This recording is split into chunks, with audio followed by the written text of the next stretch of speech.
Halo semua, selamat datang di video kali ini. Dan di sini kalian nggak salah lihat, di thumbnail sudah jelas karena saya akan membahas tentang SSD Samsung 870 EVO.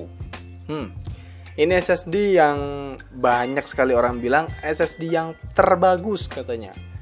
Ya gimana ya, harganya memang lumayan mahal. Ya tinggilah, saya dapat itu sekitar 1.500.000-an, sekitar 1.600.000 malah nyentuhnya. Nah, SSD ini di sini saya pakai untuk eksternal. Jadi fungsinya sebagai SSD eksternal yang saya pasangkan di case-nya. Case-nya di sini saya menggunakan case dari Orico ya, yang protektor, yang bisa melindungi dan dikelilingi karet-karet gitulah. Nah, nggak pakai yang ini. Kan ada case yang dia cuman plastik aja, jadi kalau misalkan jatuh ya tetap kubrak gitu. Bukan case yang bisa melindungi SSD-nya secara baik. Kalau yang saya pakai ini, dia melindungi secara baik, sangat baik sekali. Tapi harganya juga cukup tinggi dibanding case SSD yang biasanya. Ini case-nya sama ya dengan hard disk. Jadi kalau teman-teman yang punya case dipakai untuk hard disk, misalkan bekasnya hard disk, itu sama karena ya konektornya konektor SATA gitu. Tapi saya sarankan teman-teman harus punya case yang juga mendukung konektor SATA 3 atau interface-nya 6 Gbps. Lanjut bahas tentang Samsung 870 EVO. Ini di sini SSD ini cukup saya siksa untuk pemakaian eksternal.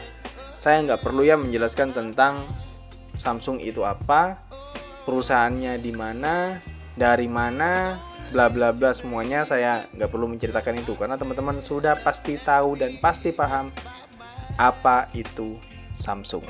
Nah, di sini langsung aja Samsung 870 EVO ini saya siksa, dan di sini saya ada HDD Sentinel. Di sini jelas sekali kalau Samsung 870 EVO itu sudah saya pakai sekitar 89 hari 14 jam. Kalau dijumlah di sini tertera ya, saya juga ya sekalian bikin contekan. Di sini sudah sekitar 2150 jam.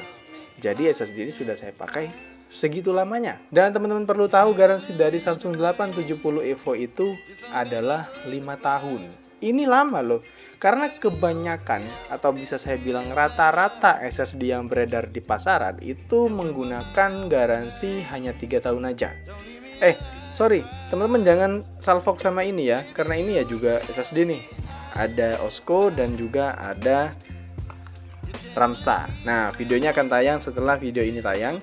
Ini juga lagi saya tes kedua brand ini. OSCO sudah tayang jauh-jauh hari. Yang SSD SATA-nya 2,5. Kalau ini yang NVMe. Ya, oke lah, silakan teman-teman ditunggu. Lanjut ke Samsung. Garansi 5 tahun itu cukup bikin tenang kita para pengguna ya. Dan itu merupakan garansi yang lama sebanding dengan harga SSD-nya yang mahal. 1,5 juta. Sementara SSD lain teman-teman bisa dapat 1 juta atau bahkan under 1 juta loh ada. Tapi kalau kualitasnya bagus dan itu juga merupakan device atau alat yang teman-teman sangat-sangat perlukan untuk menjaga data. Ya, resiko kehilangan data itu nggak enak ya. Apalagi data itu data pekerjaan dan data yang sangat-sangat penting. Kalau itu hilang, aduh, kerugiannya jauh lebih besar daripada kita beli SSD 1,5 juta aja. Dan selama ini saya pakai SSD ini nggak ada masalah. Di sini nggak saya tampilkan ya SSD-nya. Biasanya kan saya pegang gitu, entah kardusnya atau apanya. Karena di sini saya pakai, dia ada di belakang sini, saya pakai untuk nyambung ke laptop ini. Dan saya juga nggak perlu tampilkan Samsung 870 EVO itu seperti apa. Sudah jelas di HDD Sentinel ini dia menampilkan tipe dari SSD yang saya pakai. Di sini adalah Samsung 870 EVO dengan 3D controllernya ya menggunakan Samsung juga, yaitu Samsung PM830. Kalau SSD lain masih menggunakan 3D controller pihak lain, misalkan kayak saya sebut aja brand A ya, dia menggunakan kayak Vision atau Silicon Motion gitu. Nah, kalau Samsung ini dia pakai punyanya sendiri. Jadi Samsung 870 EVO dia pakai 3D controllernya PM830. Samsung juga. Warnanya hitam dengan interface-nya dia masih menggunakan SATA 2,5, SATA 3 dengan 6 Gbps. Klaim dari Samsung dia bisa capai kecepatan sekitar 530 sampai 560 MB. Tapi di sini saya tes dengan Crystal Disk, saya mendapatkan kecepatan 400-an MB. Itu nggak jelek. Karena ini saya pakai untuk eksternal. Jadi kalau saya pakai untuk internal terinstall Windows di laptop yang proper, spek yang proper, bisa kayaknya deh dia capai kecepatan 530 sampai 560 MB.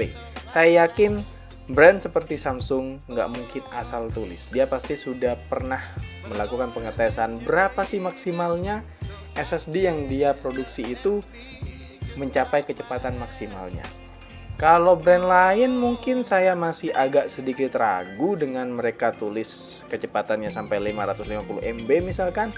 Kayaknya mereka ambil rata-rata untuk SSD SATA 3 capainya berapa. Perkara di lapangan teman-teman capainya berapa itu ya terserah. Tapi kalau Samsung saya lebih yakin sih kalau Samsung pasti menulis kecepatan maksimal dari SSD yang mereka punya. Itu nggak asal tulis, tapi ada risetnya dan ada pengetesannya sendiri. Di 2150 jam ini SSD ini masih sangat sehat. Semuanya 100%. Kecepatannya juga normal.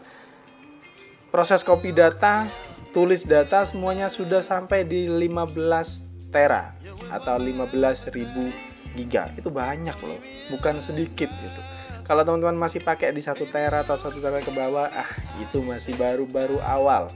Kalau sudah seperti ini 15 tera atau bahkan teman-teman kalau ada yang sudah sampai 20 ke atas tuh 30 tera misalkan, itu keren sih. Dan SSD-nya misalkan tetap masih sangat-sangat sehat, itu bagus tuh. Dan ini juga akan saya tes terus menerus. Kenapa sih nggak saya update? Biasanya kan saya update kan kalau beli SSD baru langsung saya share gitu ya.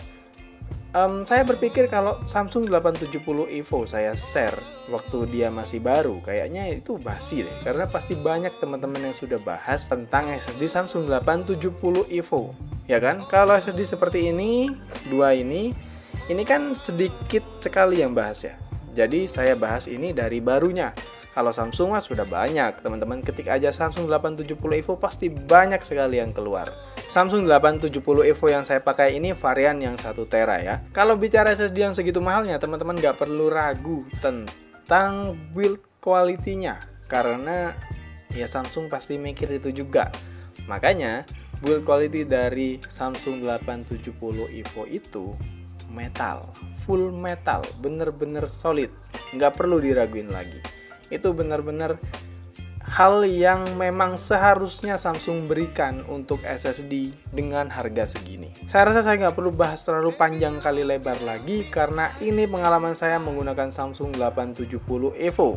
Like kalau kalian suka, dislike kalau nggak suka, silakan kita lanjut di kolom komentar apa aja yang mau kalian tanyakan, kita ngobrol di bawah. Terima kasih, sampai jumpa di video selanjutnya. Jangan lupa subscribe. Dadah. Oh ya, tunggu video yang ini ya. Ini Osco dan juga ini ada Ramsta. Nah, untuk video yang lain teman-teman bisa cari aja di channel ini, ada banyak tentang otomotif dan juga tentang dunia perkomputeran. Terima kasih, sampai jumpa. Jangan lupa subscribe.